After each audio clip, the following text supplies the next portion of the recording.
Magandang hapon sa inyong lahat. Ngayong araw, tatalakayin natin ang Module 3, Register at Variety ng Wika. Pagkatapos ng module na ito, kayo ay inaasahang una, nakikilala ang wikang ginagamit sa iba't ibang larangan. Pangalawa, nakabubuo ng isang masining na teksto na nagpapakita ng kalagayang pangwika sa kulturang Pilipino. Pangatlo, kapag lilinang ng mga salita sa iba't ibang larangan. At ang huli naman, na ipapakita ang pagkamagalang sa pakikitungo sa kapwa sa kahit anong sitwasyon. Ang register bilang espesyalisadong termino ay tumutukoy sa mga salita o termino na ginagamit sa iba't ibang propesyon o larangan tulad ng guro, doktor o negosyante. May mga salita na pareho ang tunog pero iba ang ibig sabihin, depende sa trabaho o sitwasyon. Halimbawa, ang salitang operasyon ay pwedeng gamitin ng doktor, operasyon sa katawan, at pulis, operasyon laban sa krimen. Kaya mahalagang alamin natin ang tamang paggamit ng mga salita ayon sa sitwasyon para hindi tayo magkamali sa pagkikipag-usap at mas maunawaan natin ang ating isa't isa. Magandang umaga sa lahat. Ako nga pala si Jerry Bacalero. So, ang tatalakayin natin ngayon ay ang rehistro ng wika. So, ang rehistro ng wika ay tumutukoy sa iba't ibang paraan ng paggamit ng wika ayon sa sitwasyon, tagapakinig at layunin, nakipag-usap. Ibig sabihin, nagbabago ang paraan ng ating pagsalita. Pasulat, depende kung kanino ito, kung saan, kung para saan ito, kung saan tayo nakipagkomunikasyon. No? So, halimbawa, sa paaralan, formal na wika. No? So, ito, magandang umaga, Sir Abalayan. Di ba? Formal yan. Magandang umaga, Miss Salabsab. Ganyan. No? So, sa di formal naman, or kaibigan mo lang, no? Uy, pre, tol. Ganyan. Kumusta ka? Tulungan mo naman ako dito. Ito. Ganyan. Pero ng pera. Ganyan. So, may tatlong dimension ng restaurant ng wika. So, una, field, larangan, paraan at paksa ayon sa larangang sangkot ng komunikasyon. Halimbawa, sa ospital, kailangan sukatin natin ang presyo ng pasyente. Sa paaralan, kailangan natin ipasa ang proyekto sa fairness. No? Like deadline na ipapasa nyo. Tapos mood, paraan kung paano isinasagawa ang komunikasyon, pasalita o pasulat. No? Ito, like, pasulat man siya o pasalita. Ang pasalita, like talumpati, nag-interview ka sa mga tao, ganyan. Then, pasulat, like, mga message, text message, email, ganyan. No? Mga liham. Tenor, mga relasyon ng mga kalahok ng hulugang para sa kanino ito. Halimbawa, guro. No? Itong tenor, like, pareha lang sa una. Pareha itong unang topic natin. No? So, like, guro, pakisagot naman sa number 3. No? Di formal at di formal. Uy, tulungan mo naman ako dito, pre. Uy, pre, kamusta? Ganyan. Uy, pre, suntukan tayo. So, yun lang guys, no? So, ang rehistro ng wika, no? Kung depende lang sa'yo kung kanino ka nakipag-usap or kung ano talaga or sa lugar, no? Hindi naman pwede na sabihin mo yung guro mo, uy, sir, ba't naman ganun, sir? Ganun na, wala. Diba?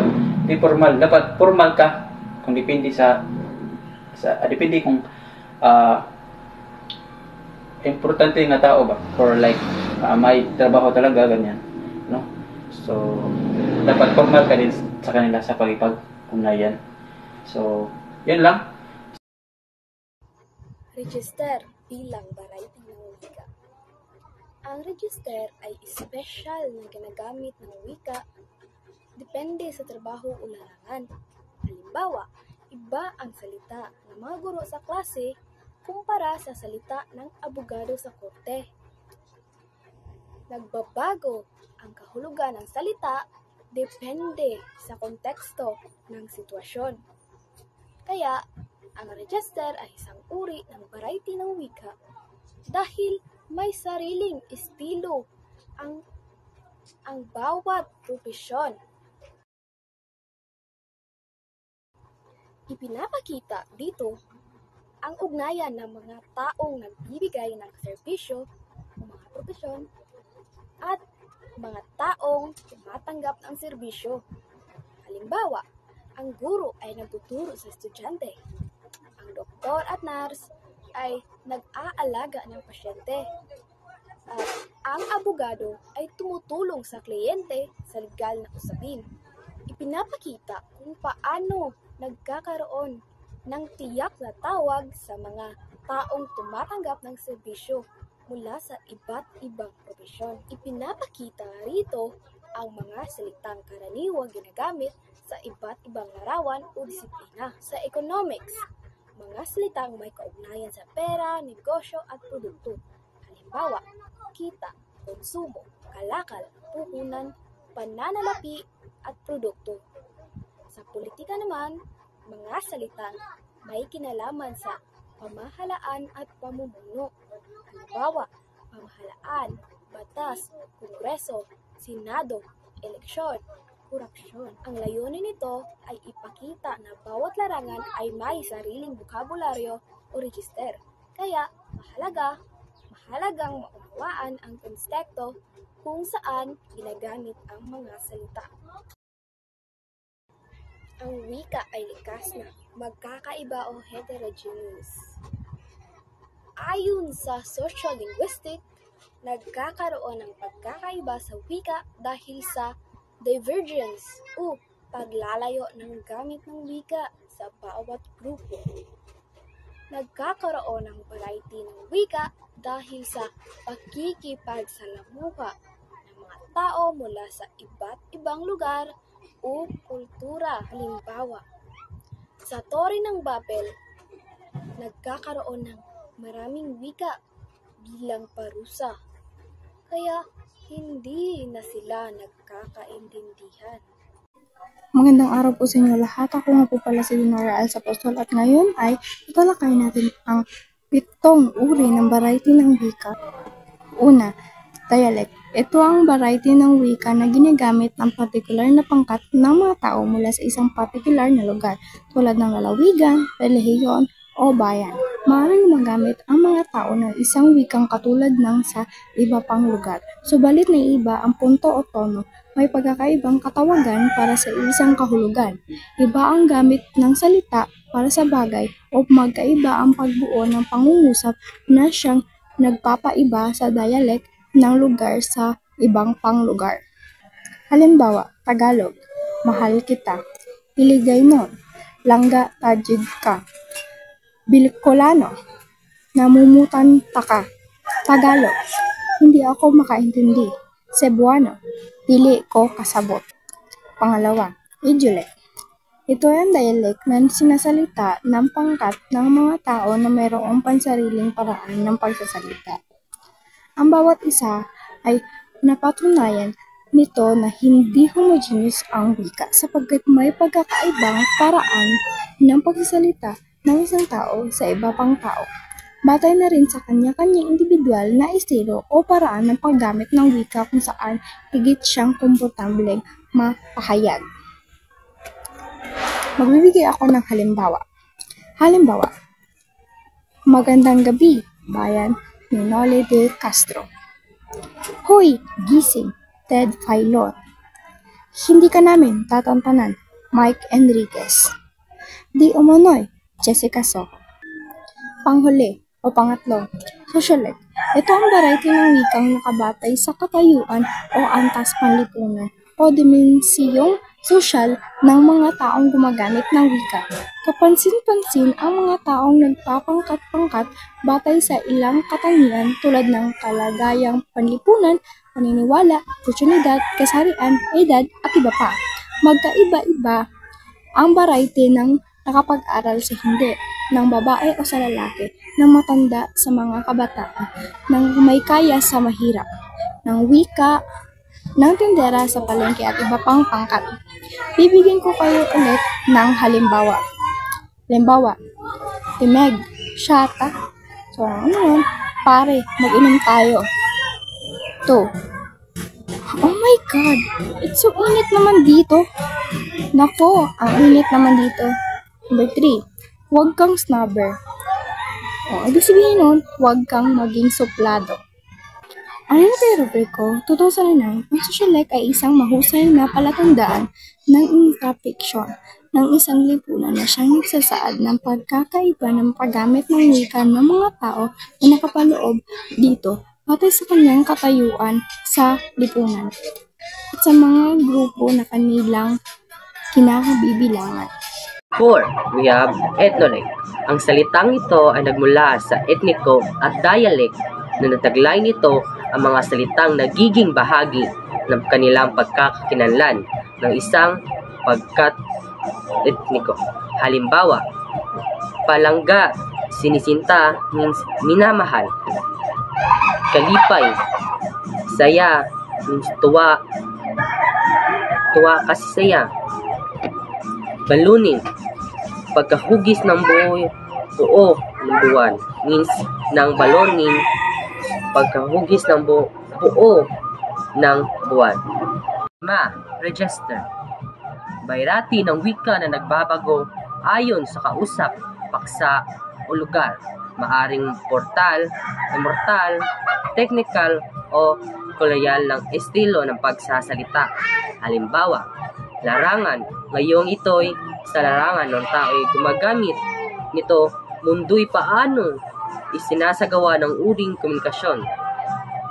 Tenor ayon sa relasyon ng mga nag-uusap. 6. Kriol. Ito ang pinaghalo-halong salita ng individual mula sa pagkabilang lugar hanggang sa naging personal na wika. Halimbawa, mi nombre means ang pangalan ko. Yo tingyong lwa o akala mo espesyal ka o anor. We have I got plenty, kain-kain abos nung bibipus means marami akong uri ng mga hayop sa gubat. 15. Kapito. Wala itong formal na ekstruktura at tinatawag ding lingwahe na wala ning ninuman. Ginagamit ito sa mga taong nasa ibang bansa o lugar. Halimbawa, ako punta banyo means pupunta muna ako sa banyo. Hindi ikaw galing kanta, it means hindi ikaw magaling kumanta. Sali ako laro, ulan, it means sasali akong maglaro sa ulan. Ngayon ay pag-usapan naman natin ang mga sociolect na wika. Una, wika ng Becky o Gaylengo. Ito ay mga ginagamit ng mga membro ng mga LGBTQ+ community upang mapanatili ang kanilang pagkakakilanlan. Binabago nila ang mga salita. Halimbawa nito ay charot o biro lang. At pangalawa, carry belts o ang ibig sabihin nito ay kaya pa. At pangalawa, ito ang konyo or tinatawag nating konyo speak. Ito ay Taglish, Ingles na may Tagalog. Ingles na may halong Tagalog. Ito ay karaniwang naririnig sa mga kabataang may kaya or yung mga tinatawag nating sosyal. Halimbawa nito ay una, let's make kain na. At pangalawa, can you tulong me with my homework? Yan ang can you speak. Ngayon ay pag-usapan naman natin ang pangatlo. Ito ang Jologs or Jejimon. Ito ay galing sa Jeje plus Mon or Pokemon. Ito ay isang paraan ng pagsusulat ng mga Gen Z sa like Messenger or even posting.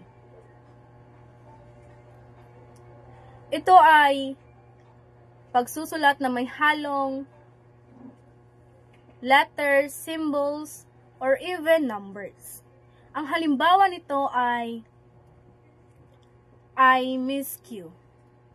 Or ang ibig sabihin lang naman nito ay I miss you. At musta, or ang ibig sabihin lang naman nito ay kamusta. Yan ang Jologs or Jijimon. At ang panghuli, ito ang jargon. Ito ay salitang ginagamit ng isang propesyon o grupo. Halimbawa nito ay appeal at exhibit. Yan ang ginagamit ng mga abogado. Na para sa atin ay sobrang technical at hindi natin alam kung ano yan. Yan ang jargon.